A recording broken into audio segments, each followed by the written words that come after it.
Just hours ago, the U.S. and Israel launched a military strike, a campaign there. They launched it on Iran, and we know that the target was Supreme Leader Ali Khamenei. Iran thought its missile bases were safe. Hidden deep in mountains, protected by concrete and radar, they were built to survive any attack. For years, Iran trusted no one could touch them. But one night, that confidence was shattered. Stealth planes, precision bombs, and smart coordination struck where no radar could see. Missiles were stopped before launch. Caves were sealed. Fighters couldn't stop it. Years of work, billions spent, and Iran's most secret bases were taken out in hours. This is the story of how Iran's challenge became a huge mistake and how it all went wrong. Pro 41 and 44. The MiG-29 problem. 90 miles from Tabriz North Missile Base, the mission was already a math problem with no comfortable answer. The target complex was not a simple bunker. Engineers had built 8 cave entrances into the mountainside, reinforced with concrete and designed to survive conventional strikes. 6 vertical shafts ran down into the earth, connecting storage chambers, stacked below the surface. To seal a facility like this, every entrance had to be hit. Miss one, and the mission meant nothing. The tunnels could be cleared, the equipment relocated, and within weeks Tabriz North would be operational again. Mission commanders had run the numbers. The geometry was brutal. Hitting all 8 entrances required precise sequencing, with bombs falling in a pattern timed to seconds.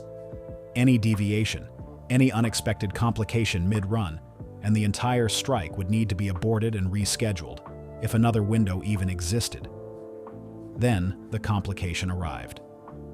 2 MiG-29 Fulcrums climbed out of Tabriz Air Base, just 15 miles away. Iranian radar operators hadn't picked up the B-2s. What they had detected was something else. Possibly a change in electronic emissions, possibly a tip from ground observers, possibly routine patrol protocol. The reason didn't matter. What mattered was that 2 capable fighter jets were now climbing toward the same airspace where the bombers needed to be. The B-2 Spirit is one of the most sophisticated aircraft ever built. Its radar cross-section, under normal conditions, is roughly the size of a small bird. It moves through defended airspace like a ghost.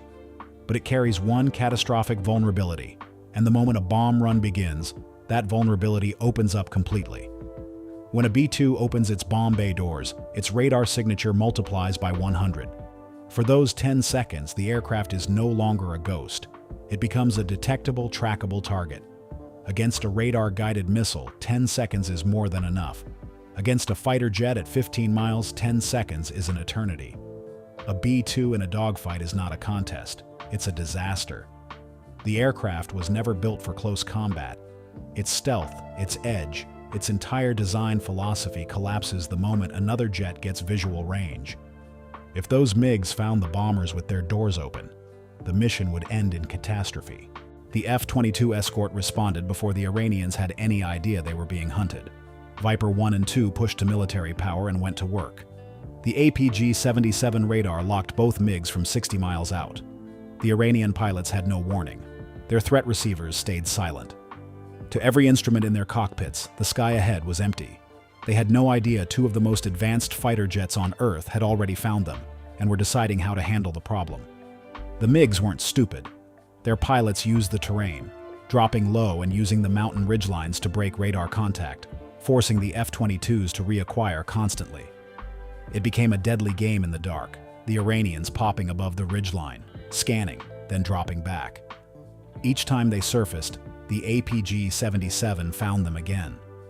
Each time they hid, the F-22s tracked their projected flight path and waited. The MiGs were never destroyed. Destroying them would have announced that something was happening in that airspace. Instead, the F-22s simply kept them occupied, denying them the altitude and positioning they needed to pose any real threat. The Iranians were outmaneuvered in 3 dimensions by pilots they couldn't see, flying jets they couldn't detect, guided by systems they didn't know were watching. With the MiGs neutralized, the B-2s continued their run. The bomb bay doors opened, 10 seconds of maximum exposure. The clock ran. Every system on both bombers was dedicated to those seconds. Navigation locked. Release sequencing confirmed. Nothing left to chance. The GBU-31s fell in sequence, sealing all 8 cave entrances with mechanical precision. Tabriz North went dark. The facility that had taken years to build, that had been carved into a mountain and reinforced against anything short of a direct nuclear strike, was sealed in under a minute. The MiGs landed back at Tabriz Air Base having encountered nothing. They never knew how close they had flown to the aircraft that had just ended their country's investment in that installation. One base down, but the next target had already started fighting back before the bombers arrived. Pro-42, 3 crises at once. The SA-65 was Iran's answer to a problem the country had spent years trying to solve. Western sanctions had blocked access to advanced Russian air defense systems, so Iran built its own. The SA-65 was a domestically produced replacement for the S-300, designed to track low-observable aircraft using techniques developed specifically to counter American stealth technology. It was not perfect, but it was capable enough that no mission planner ignored it. When the battery commander at the second target site committed and took the shot at Pro-42, the situation shifted from dangerous to critical in seconds. The B-2 had an active missile guidance radar painting it. The SA-65's tracking frequency locked in, and the clock started counting down. A radar-guided surface-to-air missile doesn't need to be fast if it has an accurate track. It just needs to reach the target before the target can break the lock. The EA-18G Growler answered. The Growler's entire purpose is moments exactly like this one. Its jamming systems found the SA-65's tracking frequency and flooded it with noise, electronic interference so dense that the missile's guidance system could no longer distinguish the real target from the false data. The lock degraded. The shot became uncertain. But jamming alone doesn't solve the problem. It delays it. The battery commander could recalibrate, shift frequencies, and try again. The SA-65 was still operational, still pointed at Pro-42, still a threat. The F-35 had been tracking the SA-65's radar emissions for 90 minutes before the battery commander ever decided to fire. Every time that radar swept, the F-35 logged the exact frequency, the pulse pattern, and the geographic coordinates. By the time the shot was taken, the missile's targeting solution was already complete on the other side of the engagement. An AGM-88 HARM launched, 60 seconds to impact. What followed was one of the stranger races in modern air warfare. The SA-65 missile was flying toward Pro-42. The HARM was flying toward the SA-65 launcher. The B-2 was the finish line for the first missile and had to stay alive long enough for the second missile to eliminate the threat. 3 objects converging, 2 of them weapons, one of them carrying 16 bombs and a crew that had no option to simply turn around. Then the third crisis arrived. East of Isfahan, 4 Shahab-3 transporter launchers rolled out of a cave complex. These were mobile ballistic missile platforms, and the moment they left cover, they became the most time-sensitive targets on the entire battlefield. Mobile launchers can fire and relocate. Every minute they stayed in the open was a window. Every minute that window went unused, they could move somewhere new and disappear. The Israeli Adair flight broke east without asking permission. 4 jets, each carrying GBU-39s, banking hard toward a target that hadn't been part of the original mission plan. They had identified the launchers, calculated the intercept, and moved.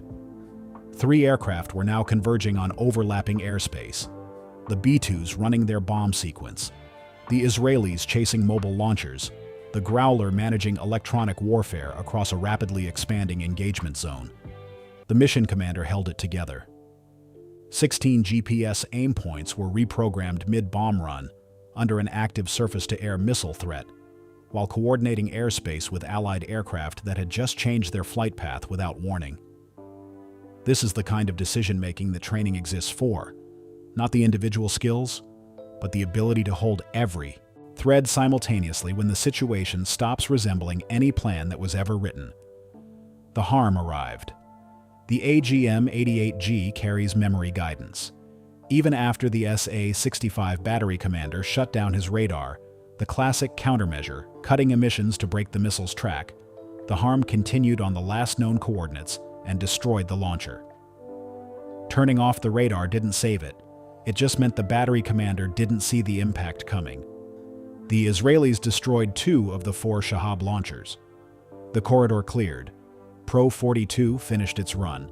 All 16 GBU-31s hit their marks. 2 cave complexes were sealed, and the engagement that had briefly threatened to collapse into chaos resolved into a textbook result. 3 simultaneous crises, 0 failures. But the third target wasn't waiting quietly for its turn. Pro-43, turning Iran's own weapons against it. The Corgu facility was not a passive target, it was actively firing. While Pro-41 and 42 were sealing their respective targets, Corgu was launching ballistic missiles at coalition bases across the Gulf. Patriot and THAAD batteries were running hot, tracking inbound rounds and attempting intercepts. Every minute Corgu stayed operational. Another missile arced upward and began its descent towards something or someone on the other side. The facility wasn't just a storage site. It was a weapon in the middle of firing. Striking a cave complex that contains armed ballistic missiles in various stages of readiness creates a specific and severe problem. A missile sitting in a launch bay, fueled and ready to fire, doesn't respond well to being hit by a 2,000-pound bomb. The resulting explosion doesn't just destroy the target. It can scatter propellant across the complex, trigger secondary detonations, and turn a controlled strike into something unpredictable and catastrophic. Mission planners had to account for what Corgu would look like at the exact moment the bombs arrived. The mission commander had been watching Corgu for the entire flight. The AWACS feed gave him a continuous picture of the facility's activity. Launch events, the gap between launches, the time required for reload crews to clear the bays and cycle the next missile into position. Corgu was operating on a rhythm. Not a perfect one, not a clockwork schedule, but a detectable pattern. The gap between firing cycles created a window, a brief one, but real. He timed the bomb run to arrive in that window. When the launch bays were empty, crews between cycles, propellant cleared, the next missile not yet positioned, the bombers arrived. The timing required precision that had nothing to do with navigation systems or bomb release computers. It required reading an enemy facility's operational tempo from 40,000 feet and building a delivery schedule around a gap that could close at any moment. The first 2 GBU-31 pairs hit both launch bays. Between cycles, no scattered propellant, no secondary explosions tearing through the complex in unpredictable directions. The bays were destroyed cleanly, and the missiles that would have occupied them never made it to the rails. The remaining 12 bombs fell on schedule, sealing every tunnel entrance in sequence. Corgu went permanently silent mid-fight. One moment it was launching, the next moment it was gone, not damaged, not degraded, but finished. The Patriot and THAAD batteries tracking inbound rounds suddenly had nothing new to track. The threat that had been arcing missiles across the Gulf stopped producing threats. Iran had designed Corgu to keep firing through any conventional attack. The mountain above it was supposed to absorb whatever anyone could throw. What the designers hadn't accounted for was a mission commander who studied their own firing rhythm and used it against them. What Iran got wrong. Iran spent years building confidence in its underground infrastructure. The logic was sound on the surface. Bury the missiles deep enough, reinforce the tunnels with enough concrete, and conventional air power cannot reach them. The United States had no nuclear option it was willing to use. Bunker-busting munitions had limits. Underground complexes could be hardened past those limits, or so the thinking went. What that logic missed was the GBU-31's penetrating warhead combined with GPS precision. And more importantly, what happens when every entrance to a buried complex is sealed at once? A missile storage site that cannot be destroyed from the outside can still be rendered permanently unusable. The missiles inside become irrelevant if they can never leave. The crews inside become irrelevant if resupply cannot reach them. The facility doesn't need to be vaporized, it just needs to be closed. Iran had invested heavily in that underground network. Facilities like Tabriz North and Corgu weren't improvised shelters. They were engineered systems carved into mountains over years, reinforced with concrete designed to absorb exactly the kind of punishment American munitions could deliver. The vertical shafts, the multiple entrances, the dispersed chamber layouts, all of it was deliberate. Iranian planners had studied American strike doctrine and built infrastructure designed to survive it. They weren't wrong about the individual limits of individual weapons. They were wrong about what happens when 16 precision bombs fall on 16 coordinates simultaneously, with no entrance left unsealed and no exit left open. That miscalculation cost them everything those facilities represented. Not just the hardware stored inside, but the years of construction, the engineering investment, the strategic value of having missiles that could threaten coalition bases across the Gulf. Corgu had been firing live rounds at those bases, while the bomber was still calculating its approach. By the time the sun came up, it was silent. The infrastructure Iran had trusted to keep firing through any conventional campaign had been closed in a single night. Iran's air defense network had been improved significantly in the years before that night. The SA-65 program represented genuine domestic engineering capability. Building a functional surface-to-air missile system without access to Russian components, under the pressure of sanctions, required real technical competence. Radar coverage had been extended and layered. Intercept batteries had been positioned to protect the most sensitive sites. On paper, the coverage was serious. But a radar network can only find what produces a radar return. The B-2, under normal operating conditions, produces almost none. The F-22 produces less. The F-35 spent 90 minutes in Iranian airspace cataloging radar emissions before a single shot was fired, and no Iranian operator knew it was there. The entire premise of the air defense network, detect the threat, track the threat, engage the threat, collapsed at the first step. The SA-65 battery commander who took his shot at Pro-42 was doing exactly what he was trained to do. He detected something, he committed, he fired.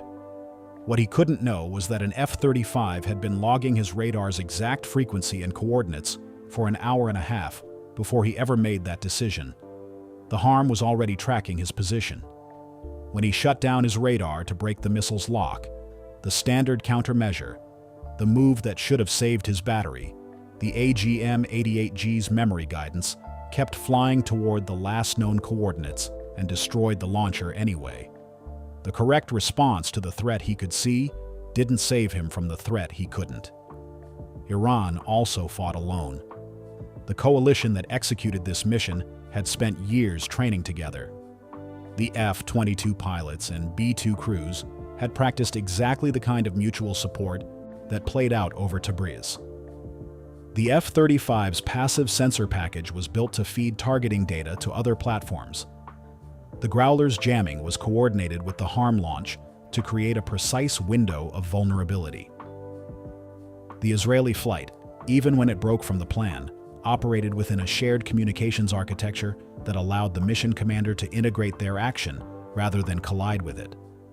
Iran's defenders were operating their own systems, responding to events as they developed, with no picture of what else was happening across the engagement. The battery commander who fired the SA-65 had no idea a harm was already airborne before his missile left the rail. The MiG pilots who flew their patrol had no idea they had been tracked for the entirety of their flight. Each Iranian element was responding to a piece of the situation while the coalition was managing the whole. That gap between a force that sees the full picture and a force reacting to fragments of it is not a technology problem. It is not solved by building a better radar or a faster missile. It is the product of years of integrated development, shared doctrine, and combined training that cannot be purchased or reverse engineered. Iran had capable systems. What it didn't have was a coalition. And on that night, the difference between those two things was the difference between 3 sealed facilities and an intact ballistic missile program. The cost. By the time the sun came up over the Zagros Mountains, 3 ballistic missile facilities that Iran had considered its most protected assets were sealed. Tabriz North, where the MiG-29s had scrambled too late and landed without understanding why, was closed. The complex east of Isfahan, where the SA-65 had fired and failed and been destroyed even after it stopped transmitting, was closed.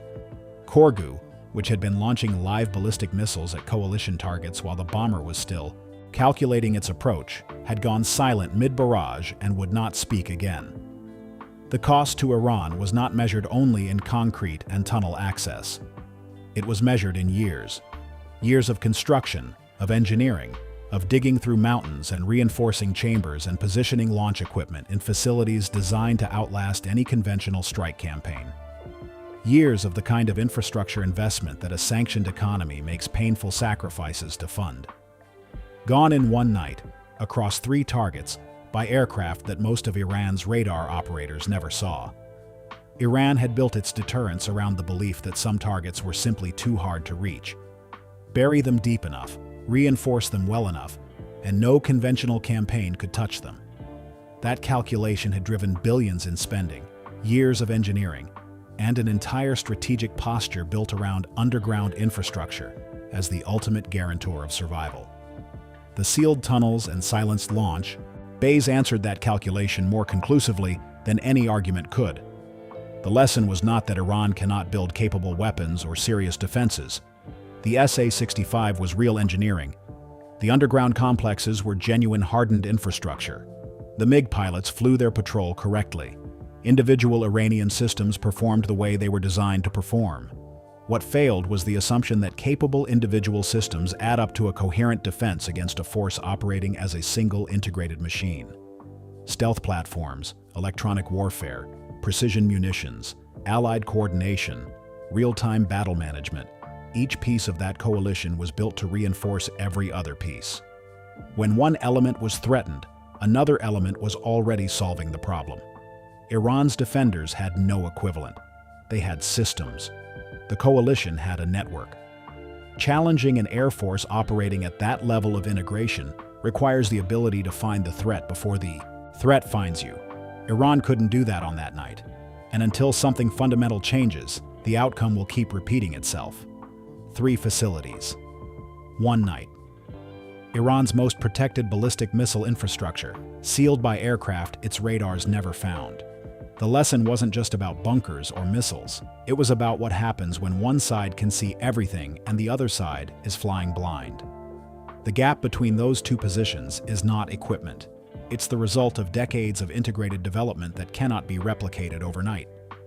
If this kind of analysis is what you're looking for, subscribe, because there's a lot more where this came from.